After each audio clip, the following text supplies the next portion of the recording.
Shalom, selamat pagi Bapak Ibu Saudaraku yang dikasihi oleh Tuhan Yesus. Kita kembali bersama-sama merenungkan firman Tuhan dengan judul Stefanus Sang Apologet dan Martir bagi Kristus. Terambil dari kitab Kisah Rasul 7 ayat 37. Musa ini pula lah yang berkata kepada orang Israel, seorang nabi seperti aku ini akan dibangkitkan Allah bagimu dari saudara-saudaramu. Saudara, Stefanus adalah salah satu dari 7 diaken yang dipilih dibawa kepada para rasul untuk didoakan agar dapat melayani jemaat di gereja mula-mula. Stefanus adalah orang-orang yang penuh iman, penuh roh dan hikmat.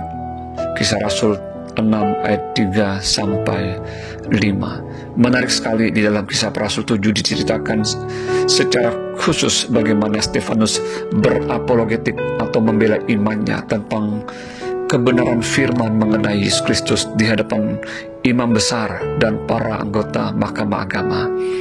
Stefanus rela mati sebagai seorang martir karena imannya, yaitu ia tetap menyatakan kebenaran mengenai Yesus Kristus, bahwa dialah Sang Mesias, penyelamat umatnya, seperti yang dinubuatkan oleh Nabi Musa di dalam kitab Ulangan 18 ayat 18. Stefanus mati dirajam dengan batu, dan sebelum ia mati, dia masih berdoa agar Tuhan Yesus Kristus menerima rohnya, dan ia memohon agar Tuhan mengampuni orang-orang yang telah merajamnya dengan batu. Kisah Rasul 7 ayat 55 sampai 60.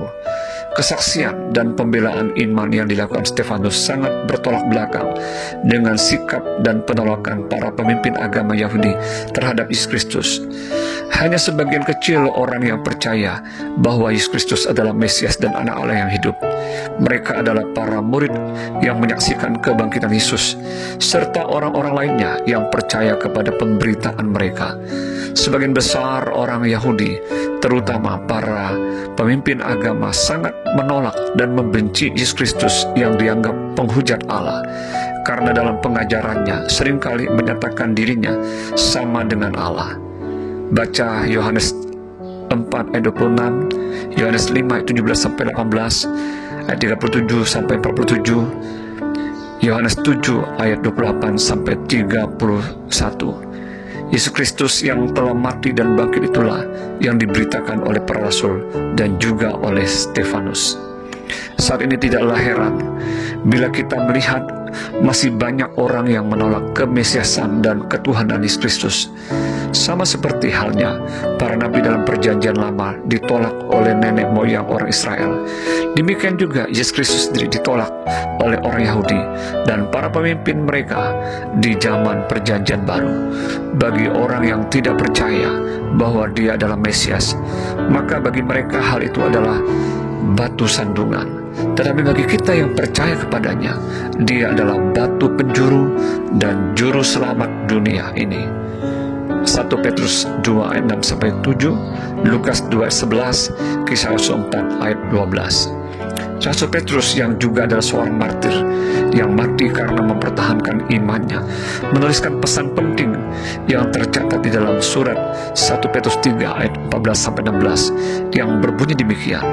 Tetapi sekalipun kamu harus menderita juga karena kebenaran, kamu akan berbahagia. Sebab itu janganlah kamu takuti apa yang mereka takuti, dan janganlah gentar. Tetapi kuduskanlah Kristus di dalam hatimu sebagai Tuhan, dan siap sedialah pada segala waktu untuk memberi pertanggungan jawab kepada tiap-tiap orang yang meminta pertanggungan jawab dari kamu tentang pengharapan yang ada padamu. Tetapi haruslah dengan lemah lembut dan hormat, dan dengan hati nurani yang murni, supaya mereka yang memfitnah kamu karena hidupmu yang saleh dalam Kristus menjadi malu karena fitnahan mereka itu. Sebab lebih baik menderita karena berbuat baik, jika hal itu dikehendaki Allah, daripada menderita karena berbuat jahat.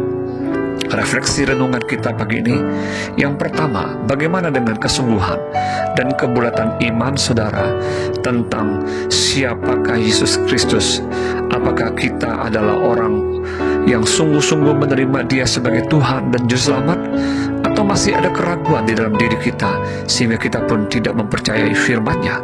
Yang kedua, siapkah kita mempertanggungjawabkan iman dan pengharapan kita terhadap Yesus Kristus yang adalah Tuhan dan Juru Selamat? Ketiga, siapkah kita bila karena nama Yesus dibenci dan menderita penganiayaan? Yang keempat, berdoalah agar setiap kita diberikan kekuatan dan hikmat untuk dapat menjadi saksi dan berapologet dengan baik di tengah-tengah orang yang mempertanyakan iman kita. Selamat pagi, selamat hari Minggu dan beribadah. Tuhan Yesus memberkati.